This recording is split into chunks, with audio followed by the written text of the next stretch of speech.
this is Bill Goodwin, inviting all you servicemen and women to enjoy another pleasant visit with George Burns and Gracie Allen, our tenor Jimmy Cash, and Felix Mills and his orchestra. And now meet the people who live in the Burns house, George and Gracie.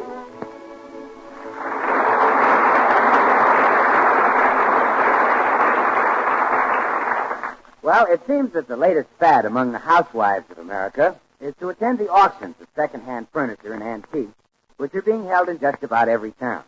Gracie and her neighbor, Mrs. Morton, are no exception. $1.20 is bid. How about $1.25? $1.30. The little lady bids $1.30. How about $1.35? $1.40. The little lady says $1.40. How about $1.45? $1.50. $1.50. How about $1.55? $1.60. Sold to the lady for $1.60. Gracie, why do you keep bidding? Oh, Blanche, that man on the platform doesn't scare me just because he's got a hammer in his hand. I've outbid him every time. $1.60 for the coffee grinder wasn't bad, but you certainly paid a big price for that bedspread. Yeah, that was a mistake. You see, I bought that for Tootsie Sagwell. I thought at last I was getting her a handsome man. By getting her a bedspread? Well, when the man said with puffs, how did I know he didn't mean Sonny? Pardon me, ladies. The articles you bought this afternoon come to exactly $40. Oh, good grief. I didn't know we bought that much. I'm almost broke, Gracie. Me too. Mr. Auctioneer, just send us the bill the first of the month. Oh, sorry. This is a cash sheet. Can't pay. You shouldn't have bid. Can't pay? My good man, have you a blank check on the Southeast branch of the Northwest Canadian Farmers and Merchants Banking and Trust Company? Yes. You have? Blanche, that usually stops them. I'll hold your things until 7 o'clock. If you aren't here with the money, they'll be sold. Bye, Dave. Oh, gee, we don't want to lose those wonderful antiques. Guess there's only one thing to do, Blanche. You ask your husband for 20 and I'll ask my husband for 20. All right. But let's face it, Gracie, getting $20 out of our husbands is going to be like pulling their teeth. Yeah. Well, come along, Dr. Cowan. Coming, Dr. Beecham.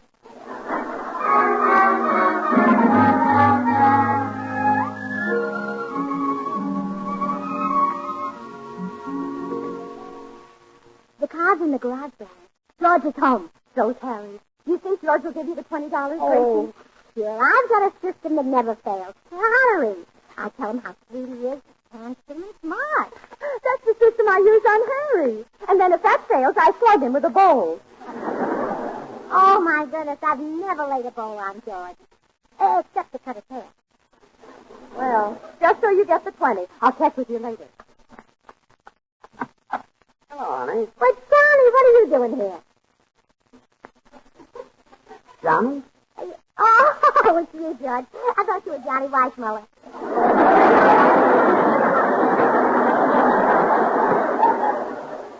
Really? Well, yeah. Of course, now that my eyes are used to this light, I see it was a silly mistake.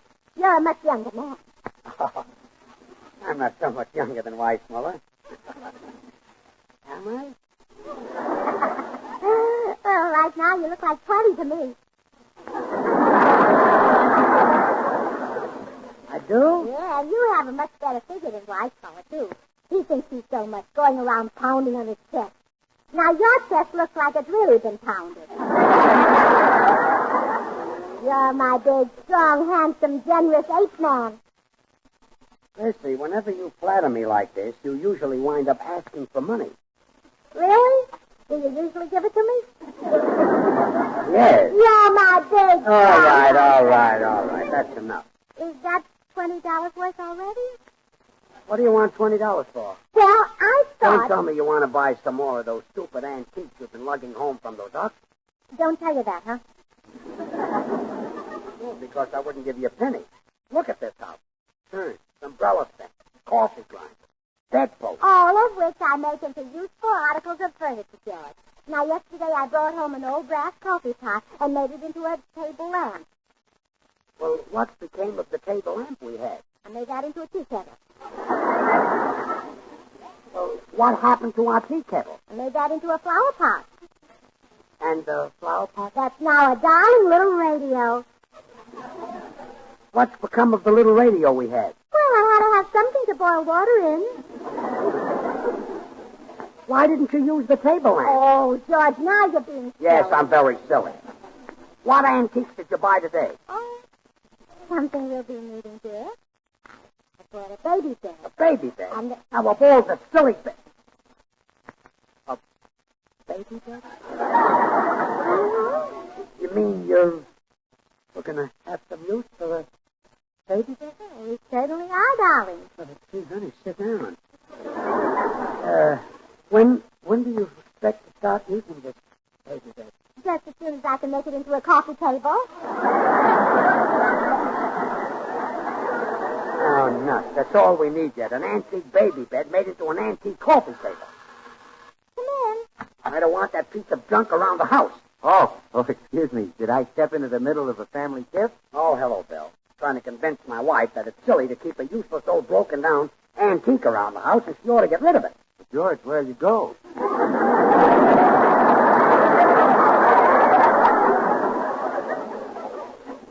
You're a scream, Willie. I'm going upstairs. Oh, Bill, now you've made him mad, and I never will get the 20 I need. Unless, maybe I borrowed it from you? Well, sure, Gracie. I can let you have 20. Oh, you're a sweet girl. Oh, I'm glad to do it. I'm sure 20's enough. You can have 40 if you want it. Well, Bill, will you lend me the $20? George wouldn't give me a cent. Well, gee, Gracie, I really haven't got it. Besides, if George doesn't give you any money, you can't pay it back. Can't pay it back. My good man, have you a blank check on the Southeast branch of the Northwest Canadian Farmers and Merchants Banking and Trust Company? Yes. I must find a new bank.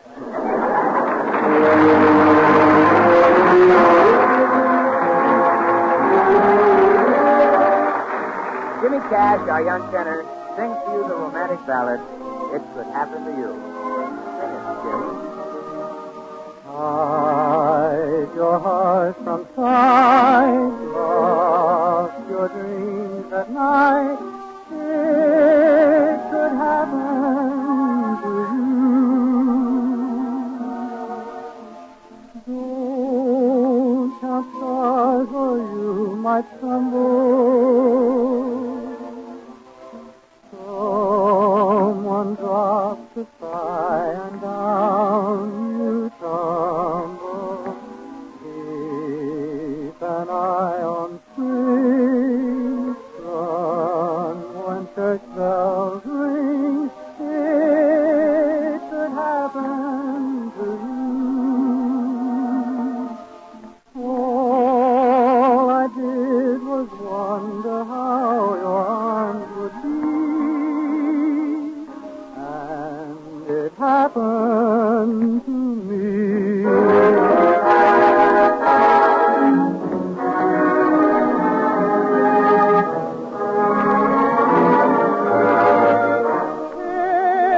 It could happen to you. All I did was wonder how your arms would be, and it happened to me.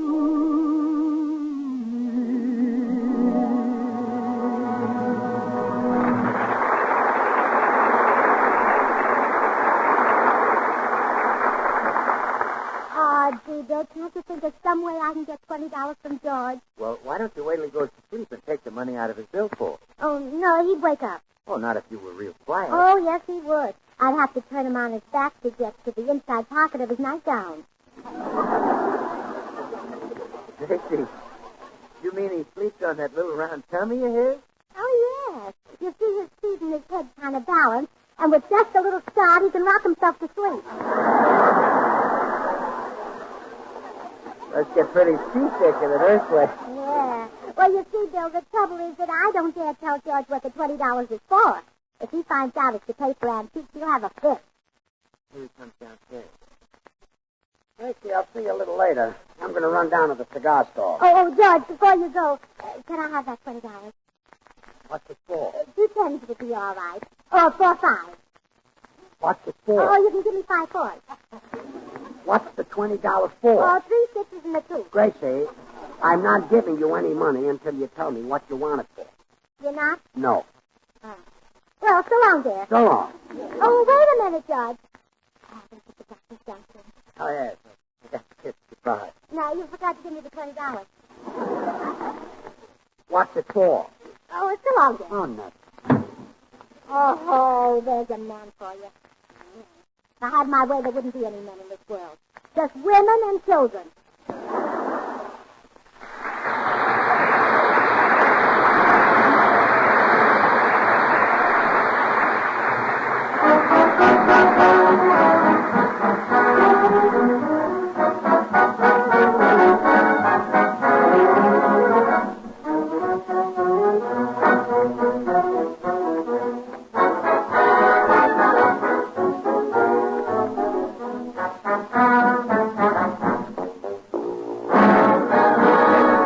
Brothers and sisters, and sisterettes, the good Deacon Jones sends his deepest regrets, Yowza.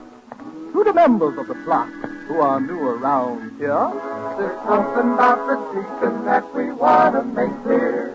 Who is honored and respected Deacon Jones, who's so kind and unaffected Deacon Jones. When a sinner's moan and groan, who will share his share of woe, Lordy, Lord, hallelujah, Deacon Jones. Who's so handsome and good-looking? Deacon Jones. Yes, sir. Who can smell that rooster cooking? Deacon Jones. That's right, brother. Who gets all the chicken breast, leaves the triplets for the rest, Lordy, Lord, hallelujah, Deacon Jones. Deacon Jones, Deacon Jones. Lordy, Lord, hallelujah, Deacon Jones.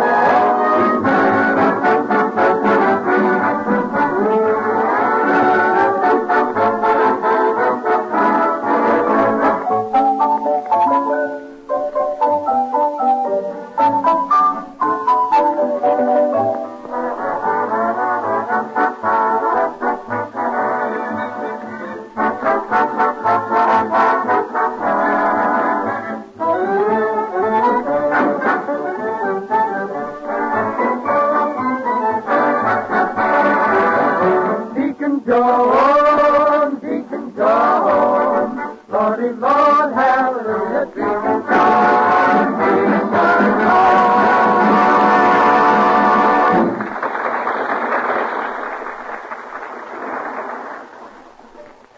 Oh, Gracie, don't... Oh, excuse me, Bill. Come in. Good afternoon, Mrs. Burns. Hello, Mr. Postman. Why, Mrs. Burns, there's a frown on your pretty little face today. Have you been fooled by the fickle finger of fate? No, I'm just upset because my husband wouldn't give me any money. The brute. He doesn't realize how lucky he is to have you. I wish you were my wife, Mrs. Burns. We could make such beautiful music together.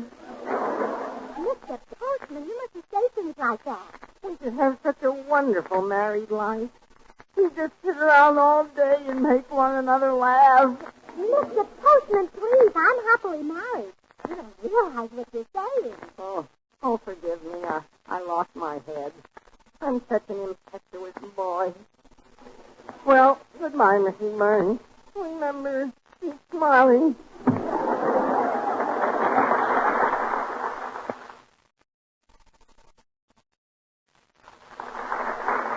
Hey, you know something? I think the postman's got a crush on you, Gracie. Oh, he doesn't mean anything. He's got... Oh, here comes Blanche up the walk. Maybe your husband gave her enough money for both of us. Oh, come in, Blanche.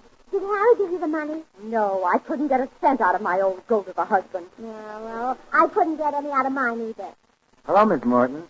Oh, hello, Bill. Bill, I'll bet when you get married, your wife won't have this trouble. You're darn right she won't. My wife's going to have everything. 2 or 3 cars, jewelry, fur coats, expensive clothes, and more money than she can possibly spend. Gee, when are you going to get married? Just as soon as I find a girl who's got all that.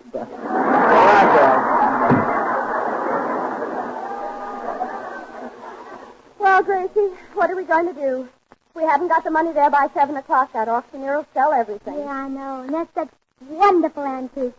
That big, beautiful chest with Napoleon picture on it. And that bust of Shakespeare. And that great big figure of Hercules. Yeah. Oh, I especially wanted that to put in our bedroom. And then when George is away on a business trip or something and I'm lonesome for him, I could just look at that figure of Hercules and it would remind me of our honeymoon. It would? Yes. The man who owned the hotel where we stayed was built just like that. Oh, Gracie, why do our husbands have to be such tightwads? Yeah. You'd never know George is the same man who wrote me those passionate love letters. George wrote passionate love letters? Yeah, before we were married. I keep them right here in this desk drawer. There, now, listen to this lad. Dearest Funny Bunny. Funny Bunny. Well, he has lots of names for his Funny Bunny. Peekins, Lollipop Pie. Do tell me more. Well, no, the other ones were just silly. Oh, I see. Dearest Funny Bunny, tonight as I think of you, my heart beats like a dynamo in my bosom. I am all a jingle with the electricity of love. Well, Blanche, what do you think of that? Wonderful. Too bad he had a short circuit later on. Oh, no, there's more. Until I heard from you today, there was no sunshine in my life.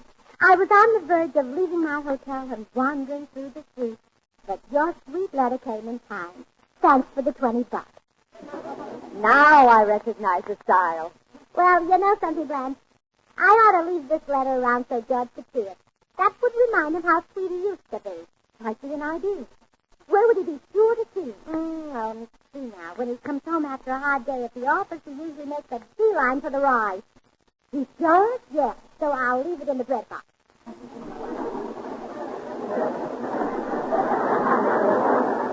I think I just leave it here on the table, Gracie. Yes. Oh, all right, Blanche.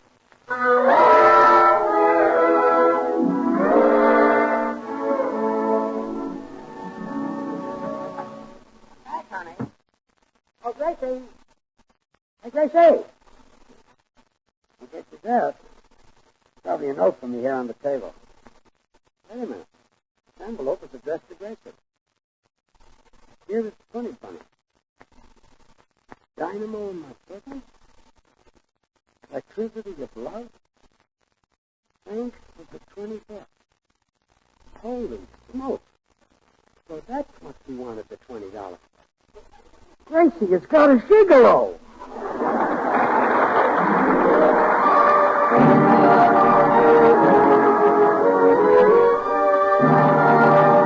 Time for Felix Mills in his orchestra. Here, Kentucky.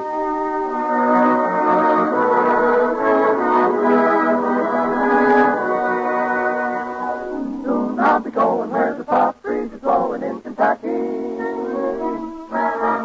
Things will be booming when I go where there's room in old Kentucky. Kentucky, where the sky is blue and the grass is blue and the funniest style of welcome and smile is made to order for you. There's somebody waiting to begin celebrating in Kentucky. I'm not denying that my heart will be flying when I get to Kentucky. I declare it's heaven with all those wonders in store. Oh, Lord, make me lucky when I get to Kentucky. Let me stay there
Well, George found a love letter addressed to Gracie asking her for money.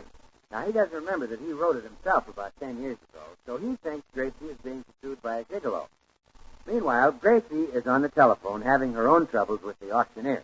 But I'm trying to get that $20 for you, Mr. Auctioneer. No, please don't call my husband for it.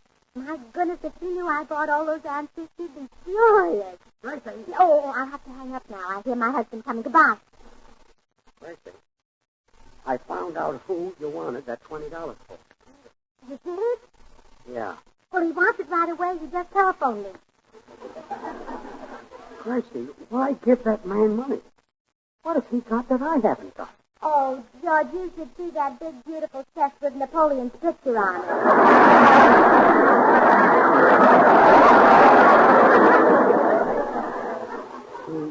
He let you see his chest? Well, I even pounded on it to see how strong it was. Gracie, you didn't. Well, sure, lots of women did, even Mrs. Martin. There are other women who see him? Why, George, you can't get near his place. It's mobbed with women. They bid against each other. This guy must be the new Van Johnson. Gracie, what made you start a thing like this? Well, George, it's your fault. My fault? You told me to find myself a hobby. Well, that's a fine hobby. Well, would you rather have me play bridge like the other women? I certainly would. Oh, George, you just prejudice. Oh, why don't you come along with me tonight? You'd enjoy it. Me? Well, certainly. He's got the bust of Shakespeare, and he's got the figure of Hercules, and he's I don't want to hear any more. I'll see you later. Oh, my goodness. Never saw a man so dead set against antiques. Well, I've still got to get that $20 somehow. Come in. Hello again, Mrs. Burns. I was so excited when I was here before, I forgot to give you your mail. Oh, Mr. Postman, am I glad to see you. Have you got $20? Why, yes. Oh, would you lend it to me? Oh, I'm sorry, Mrs. Burns, but my wife gave me this $20 to buy you a suit this afternoon. If I come home without a suit, she'll have a tizzy. Oh, I see. Buy a suit. How would you like to buy one of Mr. Burns' suits? Oh, I could never buy the kind of suit Mr. Burns wears. My wife wouldn't let me spend that kind of money. She wouldn't? Oh, no. She makes me spend at least $18 for a suit. Well, just take a look at my husband's things. They're right here in this hall closet. Now, here's a beautiful pair of lounging pajamas. Oh, they are nice. I just love those flowers on them. And I'm afraid the pants wouldn't fit me. Oh, nonsense. You just gather them up in the back and you'll have a beautiful bouquet to sit on. Well... Oh, and here's a handsome sports jacket, Mr. Postman. Why don't you slip it on? All right, I will. Oh, my goodness, this doesn't fit me at all. Feels awfully lumpy in the back. Well, no wonder. Your mail bag is underneath it. Move the bag around to the front and it'll fit you just like it does George. I'll take it. Oh, good. And how about this nice double-breasted blue?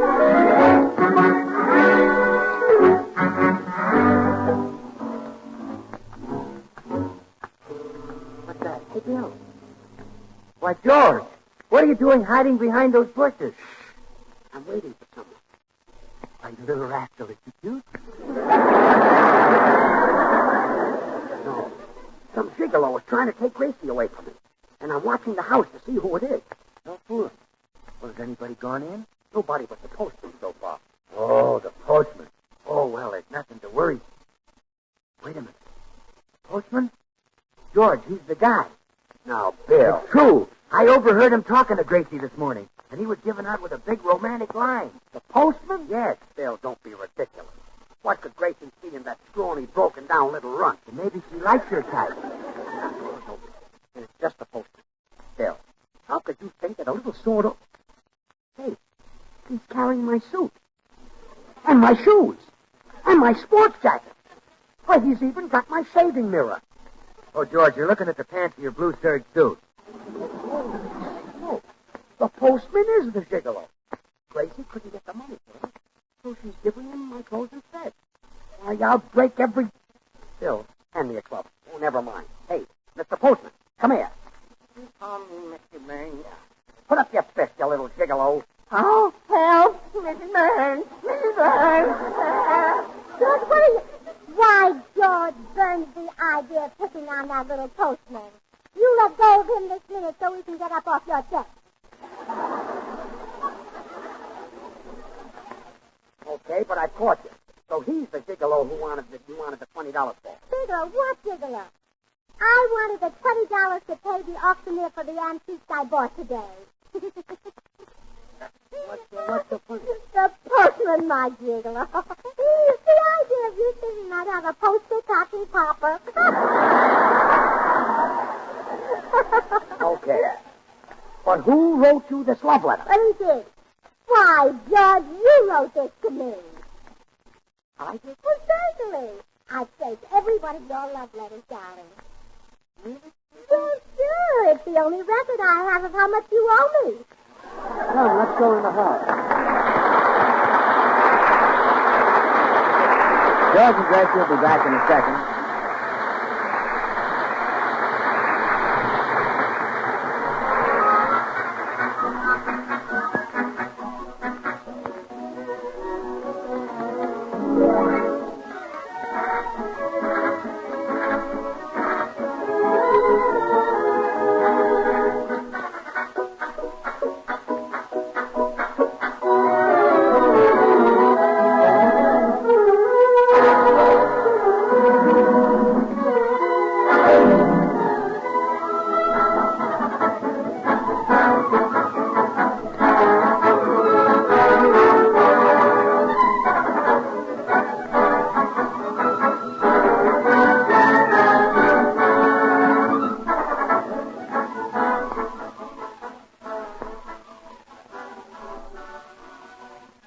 Now, here's George and Gracie. Gracie, I've just been looking over the bills for these antiques. Do you realize that in the last month you've spent $160 of my hard-earned money? Well, George, if that's the way you feel about it, I'll pay you back. You can't pay me back. You haven't got any money. Haven't got any money. My dear husband, have you a blank check on the southeast branch of The Northwest Canadian for all right. Good night.